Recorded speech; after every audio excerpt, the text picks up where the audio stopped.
মনে রাখবেন, সম্পর্কে রাগ হতে পারে, অভিমান হতে পারে, বাট ছেড়ে যাওয়ার নাম ভালোবাসা নয়, হাতটা আগলে ধরার নাম হচ্ছে ভালোবাসা। ঠিক কিনা রে ভাই? যে স্বামী স্ত্রীর মধ্যে যে ভালোবাসাটা, এটা পবিত্র, এটা জান্নাতি।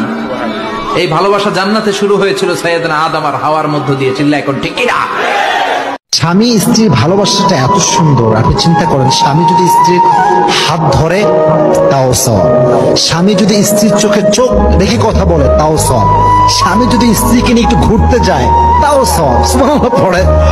যদি সফল হতে চাও, মরার আগে মরে যাও, মরার আগে মরে যাও। ইয়া রাসূলুল্লাহ, মরার আগে কেমনে মরবো? নবী রাহমাতুল লিল আলামিন বলে, মরণ মানে এটা নয় যে শুধু তোমার দেহ থেকে প্রাণ চলে যাবে, এটার নাম শুধু মৃত্যু নয়। মৃত্যু যদি করতে চাও, নিজের অন্তর থেকে, নফস থেকে হিংসাকে মেরে ফেলো, লোভকে মেরে ফেলো, অহংকারকে মেরে ফেলো, আমিত্বকে মেরে ফেলো, সবকিছু শয়তানের জিনিসগুলাকে মেরে আপন রবের বান্দা হয়ে যাও।